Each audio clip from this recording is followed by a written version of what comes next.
Here we are, and welcome to another episode of the Friday Night Movie Podcast. We're doing this episode during a very difficult time.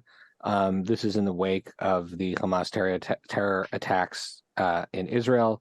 And it's tough because our show is usually very comedic and funny, and it's mostly my sisters making fun of me. And in a weird strike of luck, a beautiful, thoughtful film about Jewish generational history called Fioretta came our way from filmmaker Matthew Mishory and Joey Schoenberg. Do you go by Schoenberg? Schoenberg. Sorry, I saw a whole movie. And his father. This incredible tale. And so we're very fortunate that we have such a thoughtful piece connected to our people that we're going to talk about today. Before we get into the interview, though, I'd like to read a statement from National Council of Jewish Women. CEO Sheila Katz put this out earlier this week, and I'm really at a loss for words, and thank goodness there are people like Sheila out there who put this statement out that I think for the purposes of this show, which, we always say we promise not to be newsworthy, or politically relevant. But we also would love to share from our hearts during this terrible time. And so I'm going to just read this statement from the NCJW, National Council of Jewish Women. We are outraged and heartbroken by the tragic events unfolding in Israel, including Hamas. This was from October 7th, so it's a few days ago, but including Hamas infiltration of southern Israel and carrying out reprehensible acts of targeting, kidnapping, and killing Israeli civilians. This brutal attack deliberately occurred on a day of religious significance to the Jewish people, when many refrain from technologies and can't receive safety alerts. Shmini Atzeret and Simchat Torah should be days of spiritual contemplation and celebration, but Israelis now mourn lives lost, seek refuge in bomb shelters from incoming rockets, and are in an official state of war.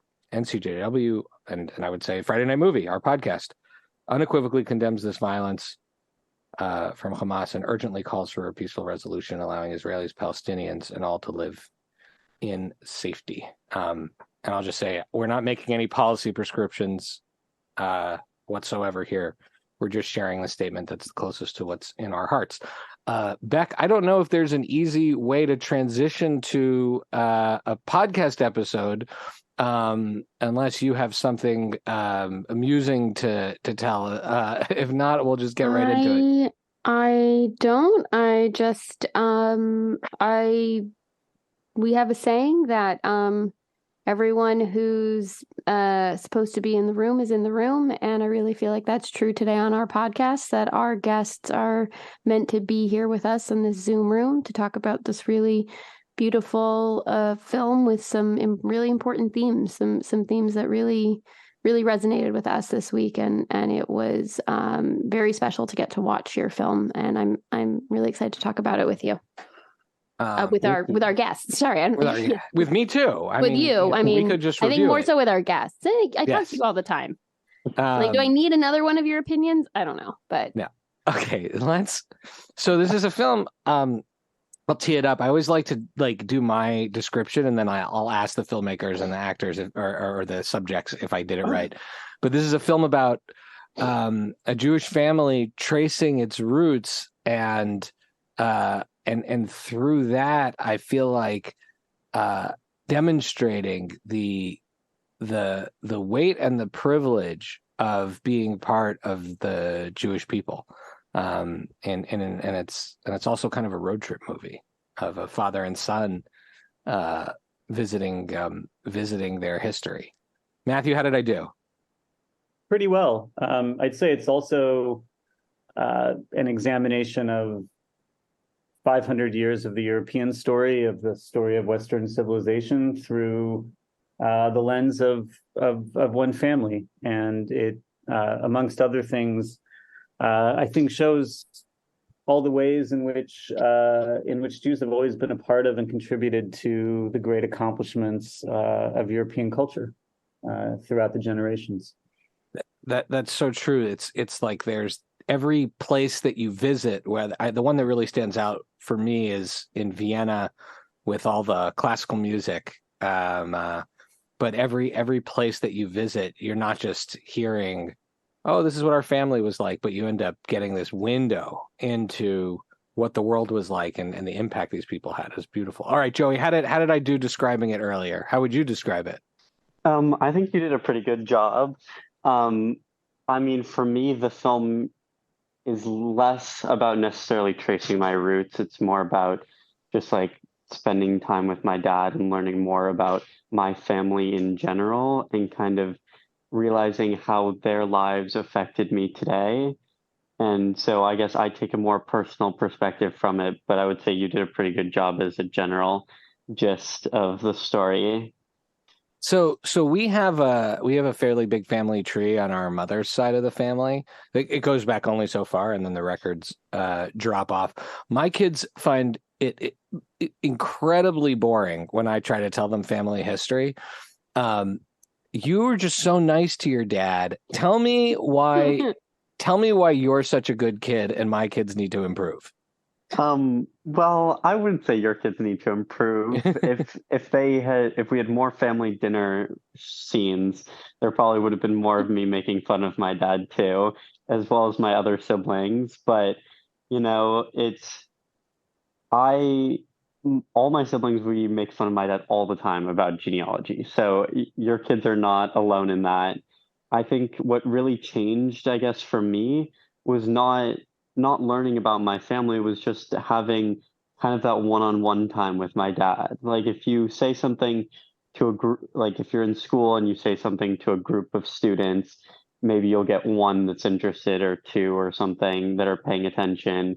But if you really work one-on-one with them and you kind of relate the topics that you're learning about to that specific individual, it helps them learn. It helps them grow accustomed to the information and kind of relate to it on a personal level. And my dad has done that for me in many ways. And I never really fully understood why he does what he does until he kind of sat down with me and explained it to me in a different way than he had before, and just kind of made it feel like personal to me and not just personal to him. Yeah. Wow, that's wild. Matthew, Present how did and you accounted for. how did you make your way to this single family story, but that also tells the story of many people and as you said really well, of civilization, of Europe, of European history. How did you make your way to this? By being on a film set, mine as it turned out, and as often happens, the power going out and people having to sit around and chat. So I'd sort of known Randy not terribly well, but we had sort of been acquainted very minimally through a couple of previous films I had made. So I'd done a film about a composer pianist who was friends with Randy's grandfather, and he had seen that film. And we had maybe met for a minute or two at the Villa Aurora in Los Angeles at a screening. And I had done another film that had been theatrically released in LA with the LA Museum of the Holocaust as a partner. And Randy founded that museum. So we knew about each other, sort of. And a couple of years ago, I shot a film in Israel called Who Are the Marcuses, about a very elderly couple who died in in their sort of 2-bedroom retirement home in San Diego, and then we're on the sort of cover of the Wall Street Journal a few days later because they had a $500 million fortune nobody knew about, that they had acquired through a sort of a chance encounter with Warren Buffett in the 1950s. And they had left it all to a university in the south of Israel in the Negev Desert for the express purpose of solving the world's water and climate crisis. Kind of an interesting story, we thought, so we made a movie about it. And we needed somebody to talk about the cultural predilections of German, Austrian, or as we say in Hebrew, Yekka Jews, who... I've heard that expression a lot. Yeah. who have $500 million yet reuse paper towels and aluminum foil. And nobody knows they have any money. And then one day they make the biggest single charitable gift in the history of the state of Israel. So we needed someone to talk about that. And our German experts, so to speak, canceled at the last minute.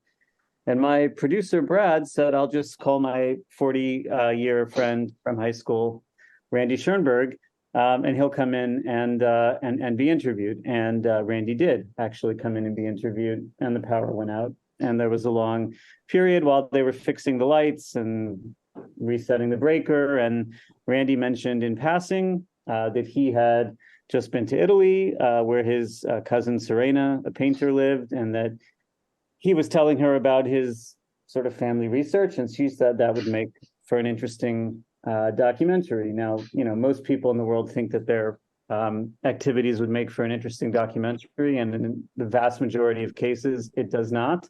And so I was a little suspicious at first and said, so just how far back does this family story that you're telling go? Thinking optimistically 1860 or something.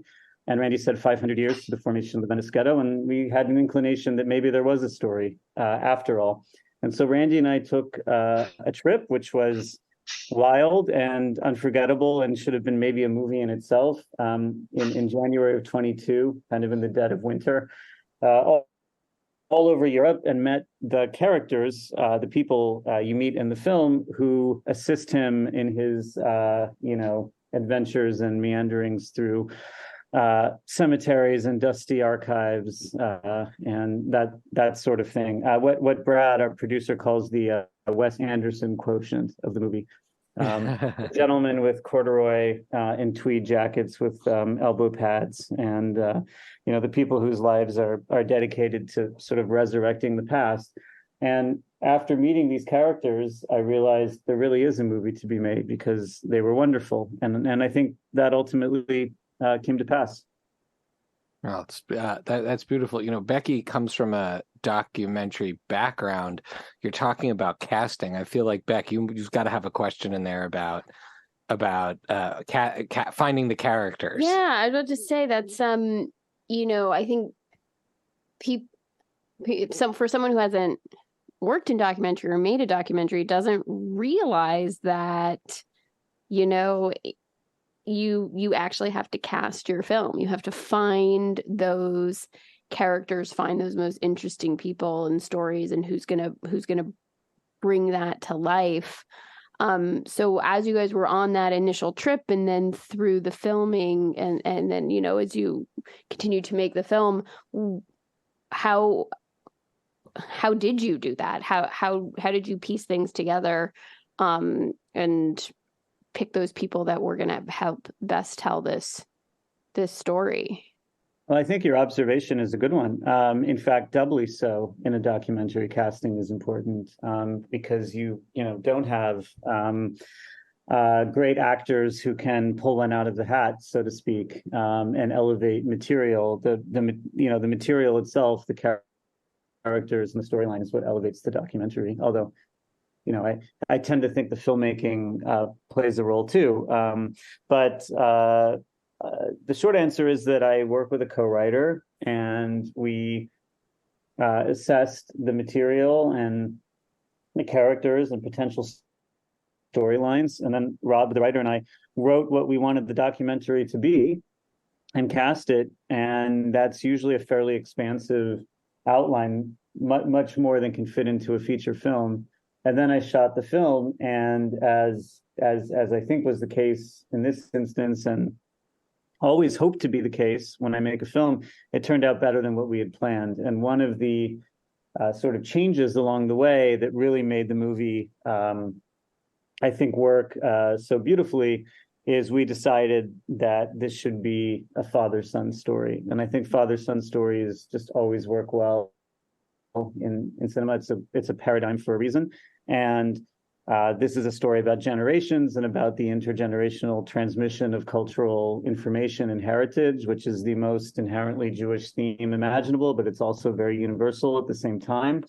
And so having a real life father and son who have a a very loving and deep, but also cheeky and funny relationship seemed like a really good thing to build the story around. And so when Joey was available to come along on the trip, which was delayed a little bit by Randy getting COVID and rescheduling, You got COVID too. Let's point that out. Yeah, so we pivoted and decided to structure sort of the whole film around this father-son journey, and I think it works as a journey of discovery, and it helped that we had a young central character who was just sort of coming out into the world and discovering who he was and his family story, and you had a relationship between a father and son that changed and grew over the course of the movie. So I think as interesting as the history might be, it's really the father-son relationship that carries the film. It's so charming, and like I said, as a parent who wants to impart all these things, I feel like I got some good tips from Randy. One of the moments that hit me extremely hard in this film was when there's a rabbi, I believe it's a rabbi, who's talking about how in our culture, Jewish culture, there are more than one death. You can die more than one death. That you can die. My rabbi, in fact, says that at the beginning of the movie. Yeah. That's your rabbi. Okay. Yeah, I know the scene you're talking about. Yeah, that's your rabbi. Well, it's one of the most powerful moments because that also just it hummed with me. It hummed in my ear every time you all, Randy and Joey, end up in another graveyard. But the idea that you die more than one death, because there's when you actually leave this world, and then there is when the last person who remembers you forgets you, or when you're forgotten. He says it the last time you're remembered. The last time you're remembered. Yeah. And there's a lot of good, sort of Jewish folk wisdom, but the act of remembrance is really just so central to Jewish liturgy. Every minyan ends with the mourner's kaddish, and the obligation of memory and remembering loved ones who have passed away is very central to the culture. I'm sure it's not just central to Jewish culture, but that's the one we all know, I think, best. And that was a good way to frame Randy's work in sort of digging up all of these forgotten ordinary people who had no I always refer to Frumatol, who's one of the fabulously named characters who Randy finds generations and generations back up the chain.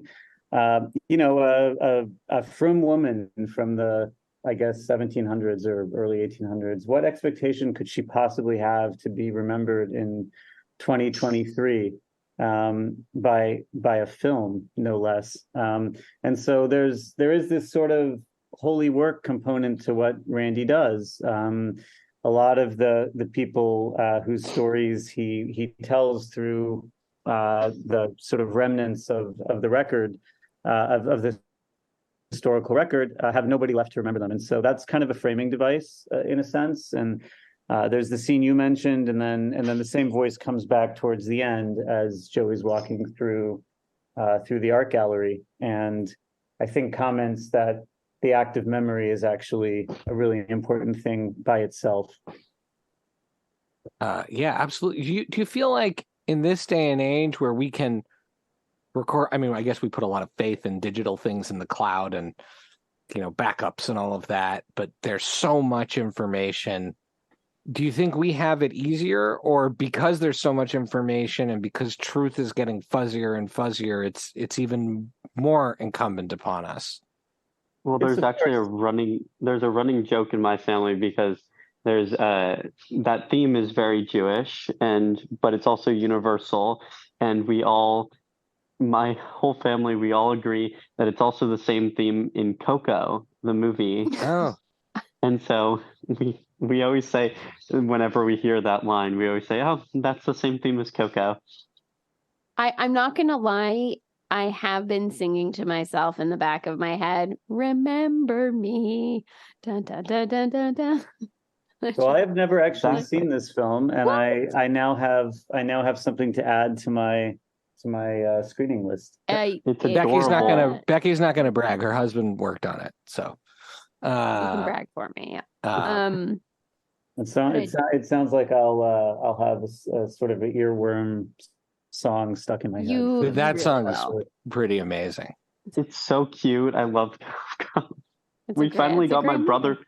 We finally got my brother to watch it recently, and his girlfriend actually got him to watch it, and he loved it. But he was very skeptical at first. But Well, everyone comes around to Coco. it's got some, it's these very very meaningful themes. Family and, remembering the generations that came before us, and while it feels, while our stories are uniquely ours, yeah, there is this shared meaning with other cultures for sure. Yeah, I think memory and perseverance are probably the two takeaway themes for me from the story that Randy tells over those 500 years. And so I wanted to sort of ground the film in that theme. And so that scene appears towards the beginning. Joey's sister, who works with an organization, I think it's called Remember Us. Is that right? It's called Remember Us. Yeah. Yeah, it was a good excuse to kind of bring that into the story and also show in a way how Randy's work filters through the generations. You talk about things and generations, and one of the one of the things that was striking to me was the visiting of the graves and the putting the stones at the end of the film too. Do you feel like I felt like I understand intuitively what graves are, but I'm go looking for graveyards. Whereas I feel like Randy approached these graveyards as it's almost like a trove of stories, almost like something that came to life, as opposed to something that was sad. I don't know if I'm off base there, but that is one of the things I took away from this film, is that these graveyards tell a story. Well, they do, and I think they have two purposes, and maybe both in some way come up in the film, but they certainly manifest themselves in our lives. They are places of remembrance and memory, and therefore also of sadness, although maybe also sometimes of joy, but primarily sadness. And that is, I think, the personal component. That's the way I feel, say, once a year when I, on my father's yard site, when I visit his grave. On the other hand, collectively, cemeteries are a reflection of the time time in which they were constructed, and the people who were buried there and their families and the societies that constructed them. And so if you're trained in the signifiers, as Randy and his merry band of cohorts are, you can learn a lot about the society that built the cemetery by simply walking through it. And he always says, in conversation, and it's an interesting point, that if you look at cemeteries in the United States where all of the stones are flat to allow lawnmowers to basically roll over them because they're essentially enormous lawns, that tells you something about the society that built it, or the time in which that society thrived, and the sort of chaos and overgrown romantic nature of the cemeteries we feature in the film tell a different story. So they are, I think, repositories of cultural values, and they reflect the times in which they were created. So in a way, they're their own record of the 500 years that we explore in our film. Okay. All right. Now here's my tough final question for you all. So 500 years from now, Matthew and Joey, 500 years from now, to take us out, 500 years from now, if there's something you want remembered, right? Someone's going to be, God willing, going through the archives of this time, and they're going to find your film, and they're going to look at what's the thing you want them to either take away from the film or what you left on this earth 500 years later. If you could leave signs behind. Well, I'll just say one thing about the contemporary context in which we're talking today. A lot of Jewish people made this movie and did so freely, and it is a repository of 500 years of Jewish history, and not just persecution, although we don't shy away from that, but also accomplishment. And I would say that the difference between today and we're going through right now a period of violence against Jews, and as both an American and an Israeli, I'm keenly feeling that this week. But the difference is in a sense that unlike 3 or 4, even 100 or 80 years ago, now that we have a state and power, we can fight back, and we will ultimately prevail. And so I think that this film was made in a time of Jewish history along that 500-year continuum that, while still punctuated by incredible darkness, offers hope that wasn't necessarily present in generations past. Even though at this particular moment, it's sometimes hard to feel that. That's extremely beautiful and beautifully said. Thank you, Matthew. How about you, Joey? Looking ahead 500 years. For me, mine, I guess, is a little shorter, but mine is just, I hope people never stop trying to find out more about themselves. There's always more to learn. There's always more to teach. And if you really search within yourself, you'll find a lot of interesting and cool things. Thank you. Matthew Mishory, Joey Schoenberg, Yasher Koach, as we say. Absolutely. Or Yashar Kochechem, Matthew. I feel like you could. Is that better said? Because it's sure. Just trying to use the grammar correctly. As you like. Which is a comment of respect. It means like go forth with strength, I believe, if I'm translating it literally enough. You've made a beautiful film, and we here at the podcast, we're a family show. This is my sister Becky. Lily is unavailable today, but we talk a lot about our family, and this in a way is our family record, this show. And we're so fortunate that we were able to watch this film. We need Randy to now do your family history for you. Oh my God. That will be the next step. Well, we would love to. So thank you so much for being a part of the show and bringing your family to our family. Be well. Thank you. Thanks for having us. Thank you.